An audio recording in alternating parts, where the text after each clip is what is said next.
নমস্কাৰ সকলোকে স্বাগতম জনাইছোঁ মোৰ ইউটিউব চেনেল অজয় এডুকেশ্যন টিউবলৈ। আজিৰ ভিডিঅ'টোত আগন্তুক DLED প্ৰি এণ্ট্ৰি টেষ্টৰ বাবে উপযোগী হোৱাকৈ ভাৰতৰ সংবিধান এই টপিকটোৰ ওপৰত কেইটামান গুৰুত্বপূৰ্ণ MCQs লৈ আহিছোঁ। আপোনালোকে সকলোৱে ভিডিঅ'টো শেষলৈকে চাবলৈ অনুৰোধ জনালোঁ।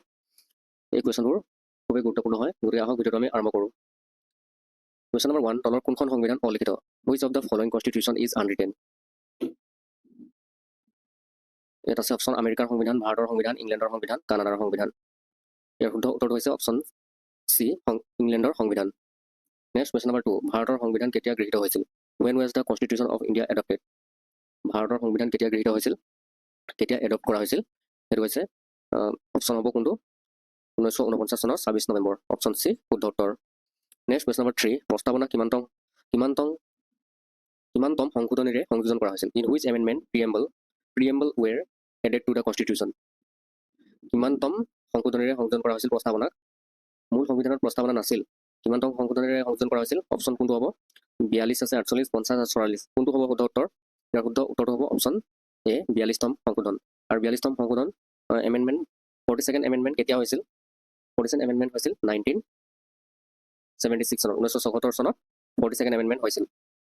নেক্সট কুৱেশ্যন নম্বৰ 4, প্ৰস্তাৱনাক কোনে ৰাজনৈতিক জন্ম পত্ৰিকা বুলি কৈছিল? Who called the preamble a political birth certificate?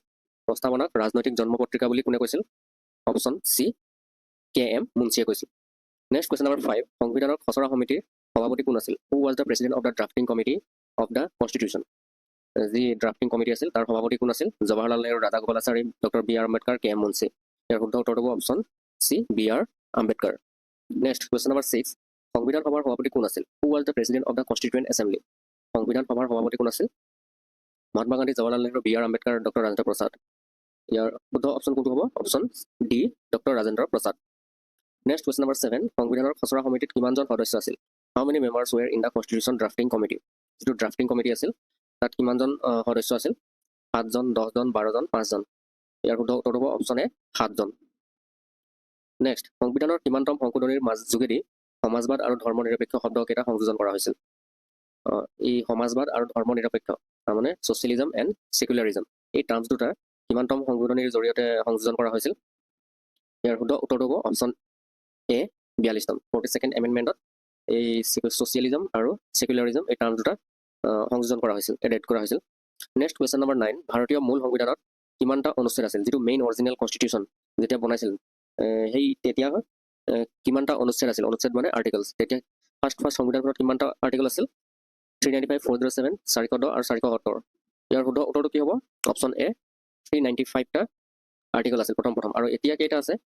এতিয়া আছে নাও এইটো বৰ্তমান 470টা আৰ্টিকল সংশোধন কৰি বৰ্তমান 470টা আৰ্টিকল আছে। নেক্সট কুৱেশ্যন নম্বৰ 10, ভাৰতীয় সংবিধানত কিমানটা অনুসূচী আছে?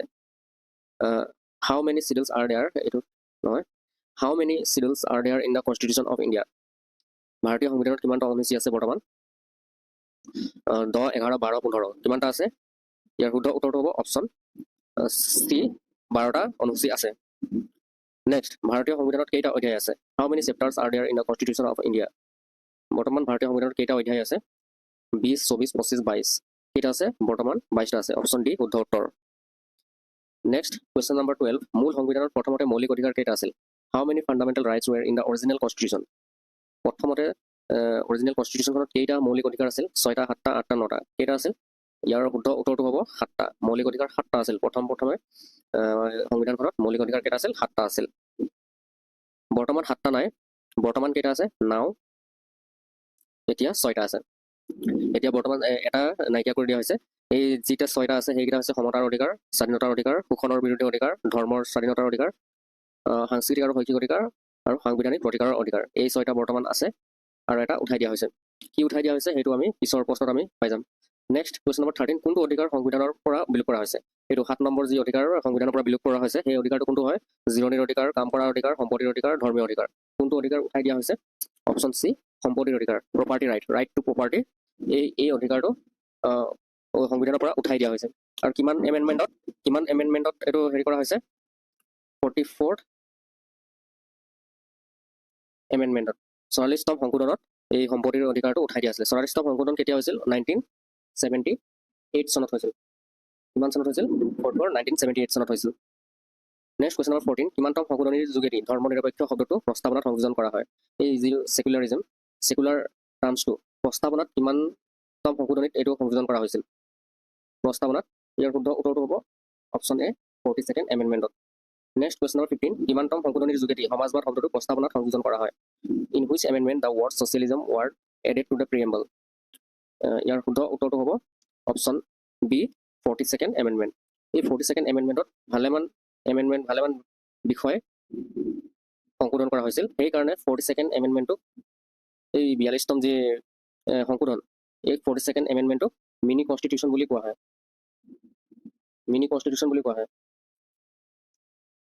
বন্ধুসকল ভিডিঅ'টো আজিলৈ মানে আশা কৰোঁ ভিডিঅ'টো চাই আপোনালোকে উপকৃত হ'ল এই কুৱেশ্যনবোৰ খুবেই গুৰুত্বপূৰ্ণ কুৱেশ্যন হয় পৰীক্ষাত এনেকুৱা ধৰণৰ কুৱেশ্যন প্ৰিভিয়াছ ইয়েৰবোৰত অহা দেখা গৈছিল ভিডিঅ'টো শেষলৈকে চোৱাৰ বাবে আপোনাক ধন্যবাদ জনালোঁ আপোনালোকে যিসকলে প্ৰথমবাৰ চেনেলটো ভিজিট কৰিছে তেওঁলোকে চেনেলটো ছাবস্ক্ৰাইব কৰি বেল আইকনটো প্ৰেছ কৰি ল'ব ভিডিঅ'টো শেষলৈকে চোৱাৰ বাবে অশেষ ধন্যবাদ জনালোঁ থেংক ইউ